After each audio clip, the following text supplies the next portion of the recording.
when I see artists saying that I do R&B, and I think to myself, that comes from rhythm and blues.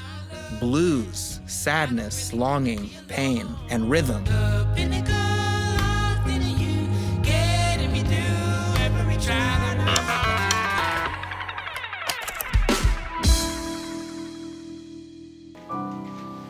Brooklyn-based singer-songwriter and multi-instrumentalist Elliott Skinner gained prominence as a member of the group Third Story and has since embarked on a solo career, blending folk, soul and jazz influences. I usually prefer to play with friends, and it kind of becomes this hybrid, okay, we'll figure out in the moment, whatever the music is in the moment is what it's gonna be, which feels really great. I mean, I've been working on the writing of the music for the span of 7 years, and in that, playing it live in different configurations, I think has led to different moments of, okay, maybe I'll do that in this section, or... It's also a great label. Elliott Skinner can do solo performances, but friends performances as well. Yeah. No, I think it's you can market it well. It's a song about friendship.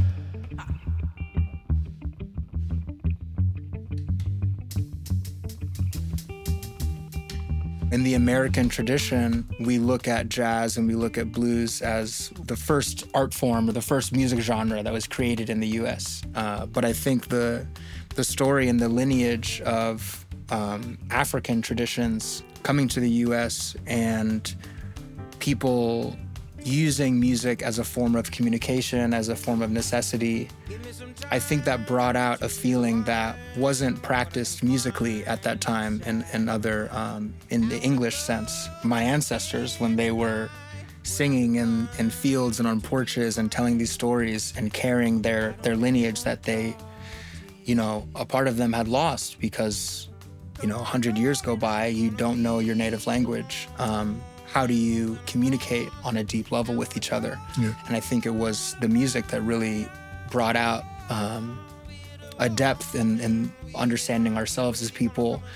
And I think from then on, people started seeing that and being like, whoa, these people are really, really digging into these emotions. And when I see artists saying that I do R&B, and I think to myself, that comes from rhythm and blues. Blues, sadness, longing, pain, and rhythm. I try to use the word soul.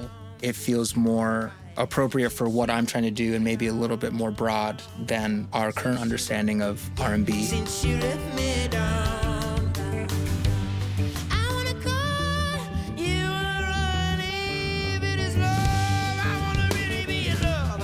And when I fight with you in the night, I want the dawn to realize you every time that I don't ever wanna stop with you.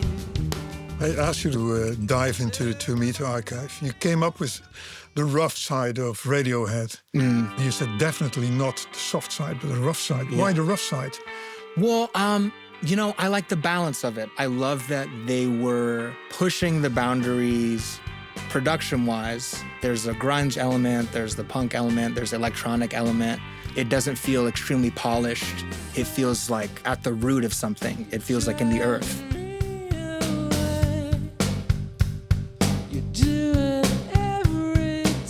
But then the other side of that, you have Tom York's voice, the writing, the piercing, angelic melodies sitting over. It's like what it should be. You feel weighted down while you're ascending somewhere.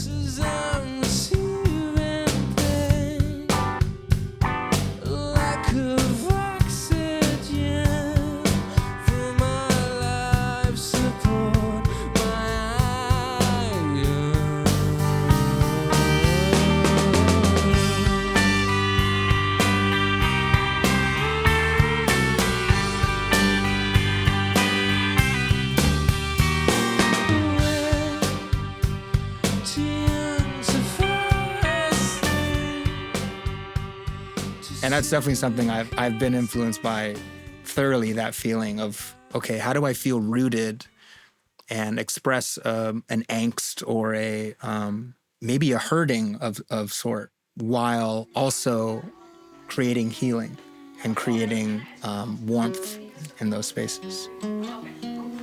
I really have tried to be in a place or try to find myself in places that are vulnerable and you're able to be free in them.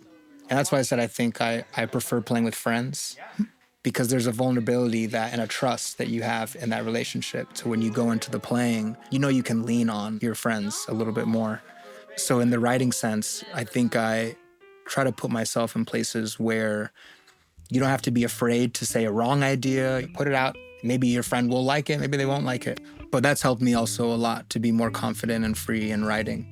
There is a version of time. I'm far up on a mountain top somewhere with a family of 9. And the cares that we share are what keep us in the night.